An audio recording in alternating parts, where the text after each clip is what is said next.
Opa, e aí pessoal, beleza? Mais um vídeo aqui para nossa sequência de DDD funcional.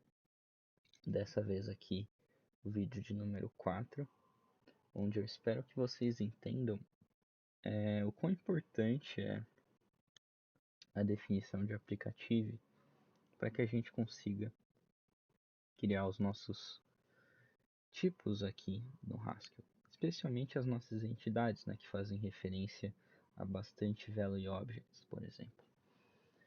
Então, eu já dei uma boa adiantada aqui no que a gente precisa fazer, né? Já criei aqui os nossos tipos, ID, nome, aluno, pessoa, duas funções que criam Value Objects, transformando eles em Optional, defini o nosso tipo Optional, vamos colocar só o Derive Show nele aqui, e já defini uma instância de funtor para o nosso tipo Optional, beleza? Isso tudo aqui a gente definiu no vídeo passado, tá?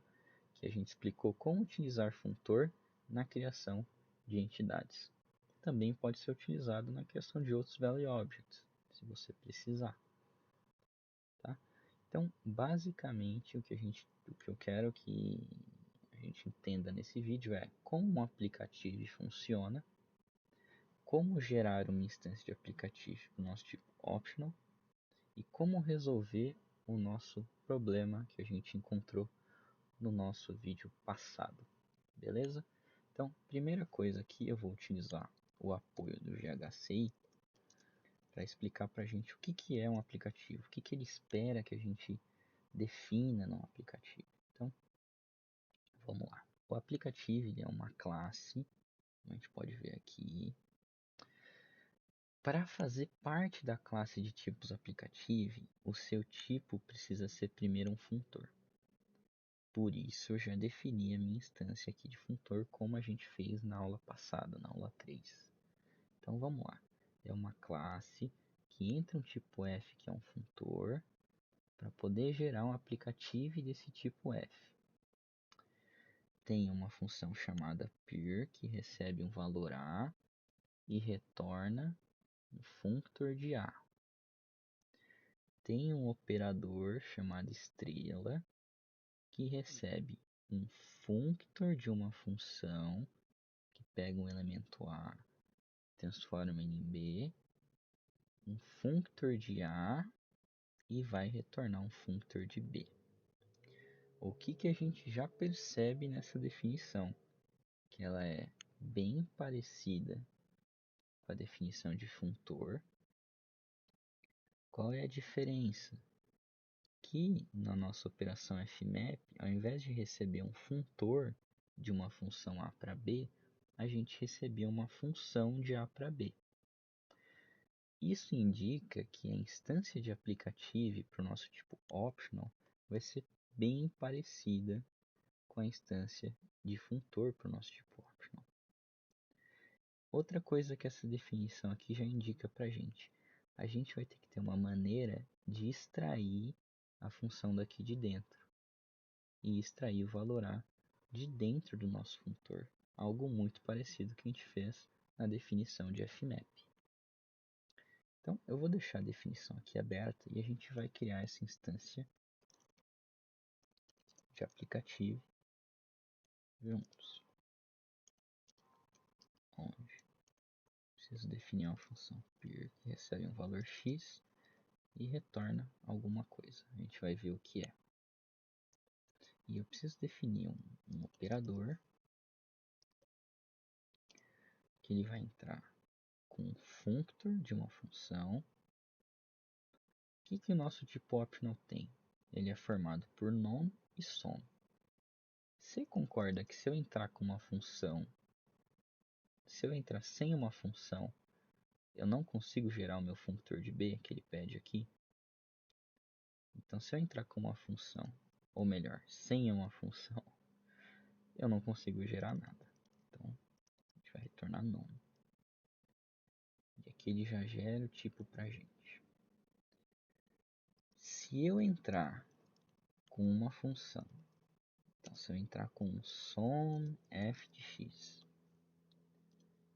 mas do meu lado direito eu entrar com nada, eu não tenho nada para ser aplicado nessa f de x.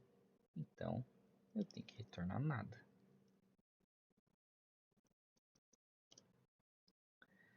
Agora, se eu entrar no meu operador com som f de x e um som x, lembra que eu falei, eu tenho que pegar esse x, aplicar nessa função que eu extraí e englobar no funtor de novo. Para englobar no funtor, dessa vez eu vou usar o som, porque eu tenho como aplicar o meu f de x, já que agora eu tenho um x. Som f de x aplicado a x. Beleza, definimos a nossa instância de aplicativo para o nosso tipo optional. Agora a ideia é que a gente recrie o nosso problema. Ah, faltou a definição de per aqui. Se eu recebo um valor x, não faz sentido eu retornar none, porque eu tenho meu valor x. Então, som x, ele vai falar, ó, tu pode aplicar et reduce. Então, vamos tirar o x desses dois contextos. E a gente vai falar que a nossa função per é a mesma coisa que eu chamar som. Beleza? A gente não precisa mais disso aqui para nosso apoio. Vou fechar o terminal. E vamos recriar o nosso problema. Então, a gente viu que para criar um aluno, o que a gente precisa? É uma função de um argumento que recebe um ID. Beleza? Ah, mas eu só consigo criar um ID com a minha função makeID. Então vamos tentar aqui. Chamar mkID do número 5. Pô, ele vai dar erro. Assim como a gente viu na aula passada, ele vai falar espera um ID, mas tu está retornando um optional ID. Como a gente resolve isso? Utilizando a nossa instância de functor optional. Tá? Se você não entendeu como isso aqui funciona, eu recomendo que você assista a aula 03, que a gente explica como utilizar functor para criar as nossas entidades. Então, beleza. A gente viu que o functor resolvia o problema quando o nosso construtor tinha apenas um parâmetro. Agora, vamos tentar criar uma pessoa. Uma pessoa tem um construtor de dois parâmetros. Então, vou tentar criar do mesmo jeito. Fmap de id, eu vou passar 30, por exemplo. Opa, ele acaba de me dizer que se eu fizer isso, eu englobei dentro do meu optional uma função que recebe um nome e retorna uma pessoa. Putz, isso aqui não bate exatamente com isso aqui? Onde o meu A tem que ser um nome e o meu B vai ser uma pessoa? Ou seja, esse operador resolve o nosso problema a partir de agora. Basta que eu faça isso aqui, ó. Eu vou apagar essa definição, porque senão ele vai me dar um erro. E vou chamar a minha função mkNome e passar um nome. Aqui ele diz que eu posso até tirar os parênteses. E já era. Eu tenho meu optional de pessoa aqui. Então, isso aqui traz um grande poder para a gente. Por quê? Eu vou aumentar o número de parâmetros do meu construtor de pessoa para vocês verem o quão simples é ajustar isso aqui. Então eu vou chegar aqui e vou dizer, olha, para eu criar uma pessoa eu preciso de idade agora. Como a gente está seguindo o padrão de nome de tipo, eu vou colocar aqui um new type, idade, um construtor que vai chamar idade, que vai receber um int. Vou colocar o derived show. Aí você vai falar, pô, quebrou o código lá, né? Porque olha o que ele vai me retornar a partir desse momento. Um optional de uma função que recebe idade e retorna uma pessoa. Pô, se eu fizer isso aqui, agora, usando o próprio construtor de idade. Isso aqui eu tenho que englobar num optional. Então, olha que interessante. Eu não falei que o meu peer recebia um valor e já construí um some desse valor? Olha o que eu posso fazer aqui.